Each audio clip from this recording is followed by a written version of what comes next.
Дни культуры УГМК. Рабочие коллективы сменили спецодежду на концертные костюмы. Возрождение исторических традиций. В городе открыли секцию по стрельбе из лука. Кто теперь будет руководить Сибаем?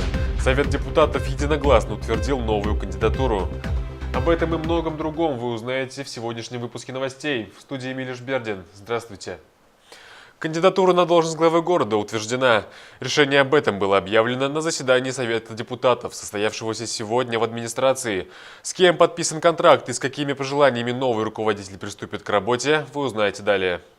Сегодня в актовом зале администрации состоялось 16-е заседание Совета городского округа город Сибай под председательством Яудата Бекинова. В нем приняли участие заместитель премьер-министра правительства Республики Башкортостан, руководитель аппарата правительства Илшат Тажидинов, заместитель руководителя главы Республики Башкортостан Денир Ахмедьянов и другие официальные лица.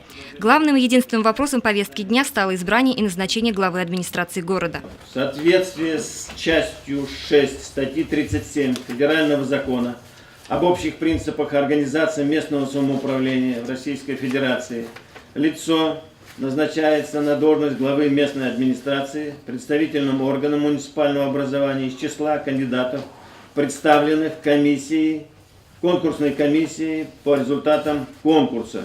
Ранее на одном из заседаний Совета была обновлена комиссия по проведению конкурса на замещение должности главы администрации городского округа. Ее возглавил руководитель аппарата правительства Илшат Тажидинов. По итогам рассмотренных заявлений от кандидатов в конкурсы допущено 6 претендентов, из которых до финала дошли только 2. Это заместитель главы администрации по экономике Караидельского района Рустем Авзалов и директор Сибайского колледжа искусств Азат Камбулатов. Заслушав краткие сведения о предложенных кандидатов, городские парламентарии единогласно избрали главой администрации города Рустема Авзалова. Для оформления полномочий главы администрации необходимо подписать соответствующий контракт, условия и форма которого утверждены Советом городского округа и опубликованы в газете «Сибайский рабочий». Для подписания контракта приглашается председатель Совета городского округа Бекинов Яудат Усманович и глава администрации Авзалов Рустем Ахмедкаримович.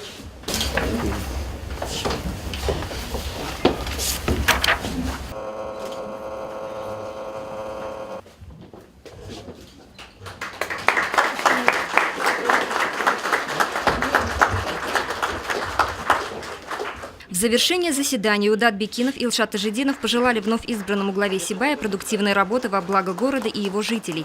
В свою очередь Рустем Ахмедкаримович поблагодарил депутатский корпус за оказанное доверие. Ирина Оренбургина, Алик Кадыров, Любовь Карпова, телекомпания СТВ. В Центре детского творчества впервые прошел концерт в рамках проекта «Дни культуры УГМК», благодаря которому собираются лучшие творческие коллективы из городов присутствия компании и дарят зрителю наиболее яркие и запоминающиеся гастрольные номера, вобравшие в себя все самобытное богатство многонациональной культуры нашей страны. Подробнее о том, как проходил концертный вечер и чем запомнились выступления участников, в сюжете Рената Музафарова.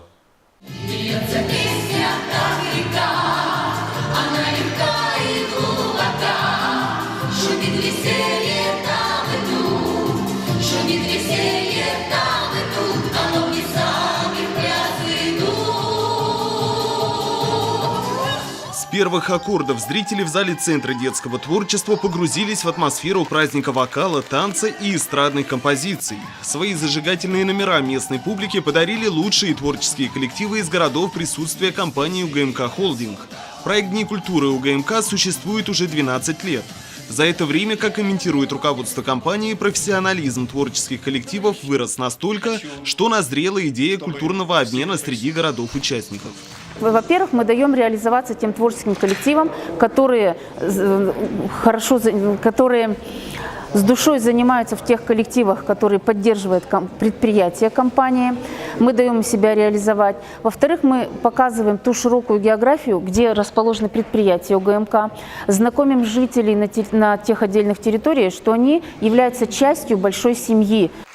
Знакомство посетителей с деятельностью холдинга началось уже в фойе центра, где открылась фотовыставка УГМК вместе в одной компании. Сложнейшие производственные процессы, образцы высокотехнологичной продукции соседствуют на этих снимках с открытыми лицами работников компании и детскими улыбками.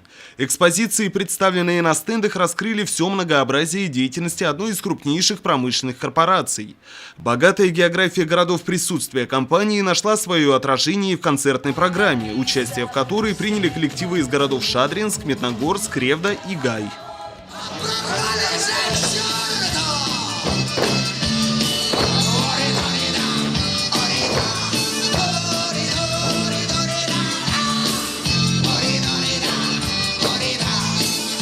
Братья Романовы, входящие в состав народного ансамбля танца «Уральские узоры» из Гая, занимаются танцами с детства.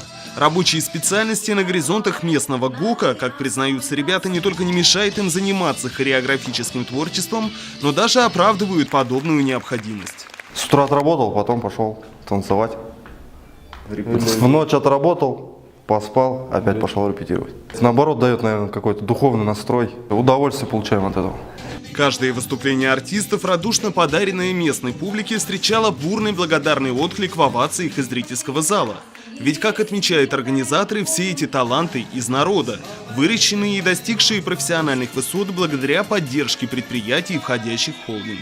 У нас есть разные номинации разделены на профессионалов и любителей. Любители – это люди от станка, люди, которые работают на наших заводах. И понятно, что это для нас прогресс, что люди с каждым годом как бы растут творчески, значит, профессионально, принимают участие в нашем конкурсе, к нам присоединяются разные территории. То есть если это сначала были только дворцы культуры, которые на территориях присутствия УГМК, то теперь это просто с заводов люди едут, не только те, кого послали дворцы культуры. Они учатся, они растут, они самоусовершенствуются. И вот как бы это очень важно для нас. Сегодня предприятия УГМК представлены в 15 регионах России, от Северной Осетии до Владивостока. Это огромные территории, отличающиеся своей самобытной культурой. Дни культуры УГМК, гастролирующие по городам присутствия, призваны еще раз напомнить о том, насколько велика наша Родина и каким богатым культурным наследием она обладает. Ринат Музафаров, Руслан Кравцов, Гульгина Раскидина, телекомпания СТВ.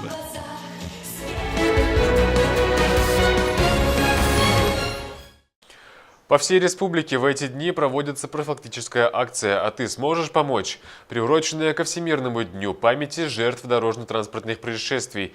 Корреспонденты СТВ решили узнать, как помочь людям, попавшим в ДТП. Во всем мире в авариях ежегодно погибает свыше 1,5 миллиона человек. Первая доврачебная помощь может спасти много жизней. Студенты Сибайского медицинского колледжа наглядно продемонстрировали, как помочь пострадавшему. По их словам, если человека сбила машина, необходимо вызвать скорую помощь, проверить дыхание, пульс и, если их нет, перевернуть пострадавшего на спину и сделать искусственное дыхание. В наше время каждый человек может оказывать неотложную помощь при дорожно-транспортных происшествиях. Не обязательно иметь специализированное образование. Эти акции как раз обучают подобному. Можно оказать непрямой массаж сердца, искусственную вентиляцию легких, также наложение шин, транспортную иммобилизацию, остановка кровотечения с помощью жгутов. В рамках акции «А ты сможешь помочь?» предусмотрено формирование у граждан навыков оказания первой медицинской помощи в различных ситуациях до прибытия бригады врачей. Бесспорно, здесь не говорится о тех видах телесных повреждений, которые несовместимы с жизнью. Несмотря на все усилия госавтоинспекции, количество смертей на дорогах по-прежнему остается высоким. Одни попадают в ДТП по неосторожности или из-за нарушения правил, другие в нетрезвом виде, а третьи же становятся жертвами из-за роковой случайности. Приняв меры, нам удалось удержать обстановку на дорогах города Сибая, снизить количество дорожно-транспортных происшествий, а также дорожно-транспортных происшествий, при котором пострадали люди. Это значит, у нас в этом году 28, минус 13, при котором один человек погиб. День памяти жертв ДТП был учрежден для того, чтобы люди могли выразить соболезнования тем, кто пережил физические и психологические страдания, оказавшись жертвой дорожного происшествия.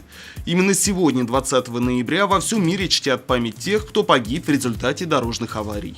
Ринат Музафаров, Айгуль Хамитова, Руслан Кравцов, Любовь Карпова, телекомпания СТВ. Театры малых городов. Пилотный проект партии «Единая Россия», который в нынешнем году запущен совместно с Союзом театральных деятелей страны. 149 региональных театров получили 670 миллионов рублей с учетом федеральных средств регионального и местного софинансирования на новые постановки, укрепление материально-технической базы и покупку необходимого оборудования. В число участников проекта вошли и Башкирский театр драмы имени Арслана Мубарякова и детский театр «Сулпан». Главная цель проекта – поддержка и развитие художественной и творческой деятельности в муниципальных театрах малых городов, создание условий для обновления репертуара, повышение качества постановок, популяризация театрального искусства. В рамках проекта «Театр малых городов» в Сулпане состоялась премьера спектакля «В поисках сокровищ или выгодное дельце» по пьесе минского драматурга Сергея Дмитриева. На сегодняшний день, конечно, очень много проектов, более 37 проектов у нас осуществляется по всей России. И сегодня в городе у нас осуществляется конкретно 4 проекта, и более 7 миллионов выделено уже по этим проектам нашему городу, муниципалитету. И то, что вот сегодня 1,5 миллиона, это бюджет, конечно, очень хороший, потому что, если посмотреть, сравнить обыкновенные спектакли, которые выпускает театр, это где-то порядка 150-200 тысяч, то есть уходит денег, а сегодня вот именно 1,5 миллиона, то, что выделено на эти средства, я думаю, действительно показал хороший уровень. И наши артисты с воодушевлением сегодня играли для детей. И я думаю, что эти проекты в дальнейшем будут иметь свое продолжение.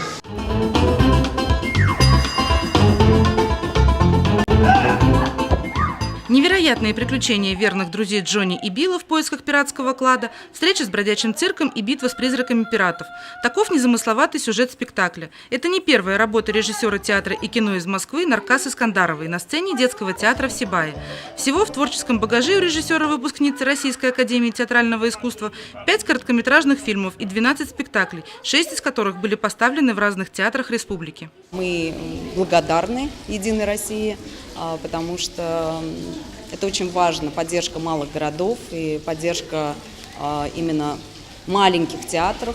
Да. Сулпан – это единственный детский театр, и дай бог, или Алла Бирха, чтобы «Единая Россия» всегда поддерживала, ну и не только «Единая Россия», и вообще Министерство культуры, РБ, потому что это дает новый кислород, новые силы и новое вдохновение для всей труппы и для всего театра. И я благодарна директору за то, что он меня пригласил, Айбулату Минигалевичу, и дай бог в будущем работать, и чтобы все было организовано и хорошо. Ну, колоссальный опыт, большой опыт, что в актерстве, что в мастерстве, как бы, и в режиссуре мы все понимали, она пыталась вкласть в каждое слово свою душу, поэтому, ну, огромный опыт, я считаю, получил, то, что поработая с ней, хоть это и, как бы, можно сказать, детская сказка, это легко, но это не очень-то легко, это работали, то есть таких, как бы, трудностей не было, было легко и все понятно, то есть мы хотели выполнить ее поставленные задачи, и она, я считаю, она этого многого добилась. Этот спектакль не первый с режиссером Наркас Искандаровой. У меня это 3-й спектакль. Но каждый раз, работая с ней, я получаю огромное удовольствие и колоссальный опыт, который актеру нужен все время, я думаю, потому что с каждым режиссером, новым режиссером, актер берет что-то новое для себя, которое может помочь ему в дальнейшем его работе. И это самое главное для актера. Ну, как с человеком получил огромное удовольствие, общаясь с ней. Спасибо. Мы повторить хотим для вас шутки и песни много раз. Вся жизнь искусству отдана, так оцените наш талант. Екатерина Марочкина, Айгуль Хамитова, Руслан Кравцов, Гульгина Раскельдина, телекомпания СТВ. Интеллектуальная борьба среди детей с ограниченными возможностями здоровья прошла в конференц-зале многофункционального центра Зауралья. Ребята из Сибая, Баймака, Зелаирского и Абдилиловского районов соревновались в интегрированном турнире на знание истории государства. Тему продолжит Ирина Оренбургина. Зональный этап стартовавшего в Башкортостане многоэтапного интегрированного интеллектуального турнира на тему истории России прошел на днях в Сибае. Проект направлен на повышение социальной активности инвалидов республики к получению образования, подготовку молодых людей с ограниченными возможностями здоровья к сдаче вступительных испытаний в учебные заведения.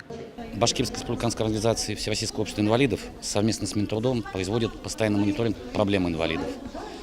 И, в общем, мы выяснили, что с каждым годом годом людей с инвалидностью в наши учебные заведения поступает все меньше и меньше. И мы решили, придумали такой проект, который бы стимулировал инвалидов к поступлению в учебные заведения, а именно многоэтапный интегрированный турнир на тему истории России, потому что историю вообще сдать полезно каждому гражданину нашей страны. И второе, история – это обязательный предмет при поступлении, получается, в гуманитарные вузы нашей страны. Написали мы в мае 2017 года проект.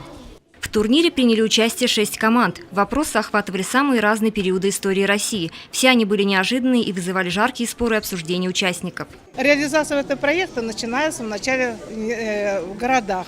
Это где-то задействовано 6 городов и районов, где будет проходить турнир. И первым турнир это начато в нашем городе Сибае. В нашей юго-восточной зоне находится 8 городов и районов, в нашей зоне входит. Изъявили желание участвовать 4. Город Сибай, Баймак, район Абзелиловский и Зелаирский. И, конечно, как хозяева мы выступили с 2 командами. Прошедшая игра никого не оставила равнодушным. По ее окончании участники признали, что вопросы были не из легких. Однако это не помешало им с азартом включиться в борьбу. В результате мозгового штурма победителями стала команда из Сибая. Помериться силами им предстоит в финале, который состоится в мае 2018 года в Уфе. Ирина Оренбургина, Алик Кадыров, Гульгина Раскильдина, телекомпания СТВ.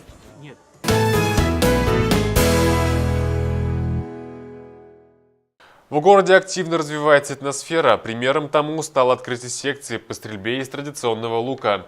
Руководство Сибайского многопрофильного профессионального колледжа занялось возрождением исторических традиций коренных народов Башкирии.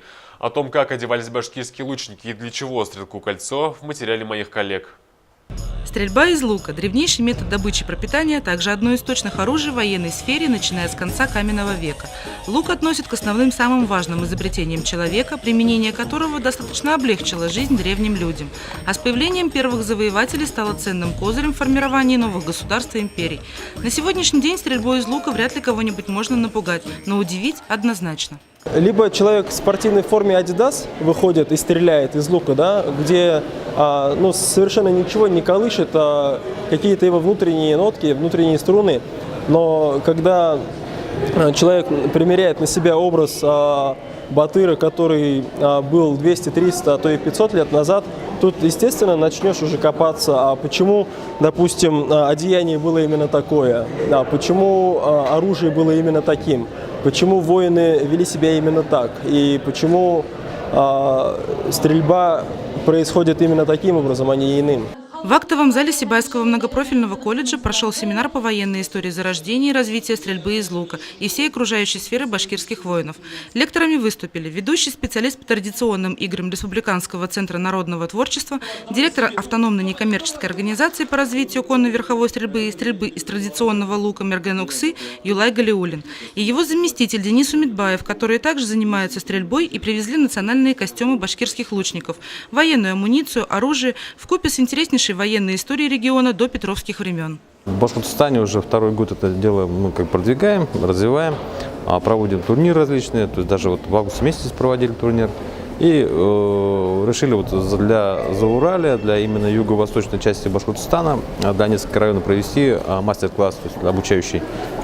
Цель его создание кружки на местах, то есть Зелаирский район, город Сибай, Баймакский район, Хайбулинский район, Абзелиловский район.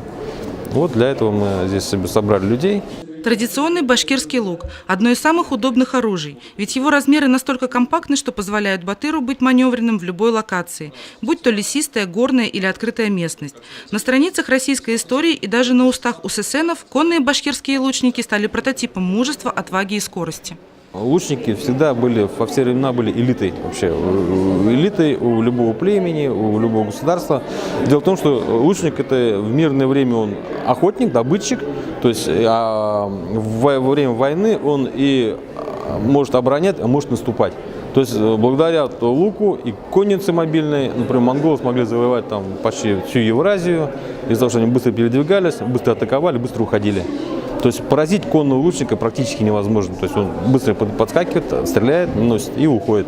Занимательно, что именно мергены стали использовать стрелковые кольца из дерева и костей животных для удобства стрельбы, гигиены рук и минимализации травматизма стрелка.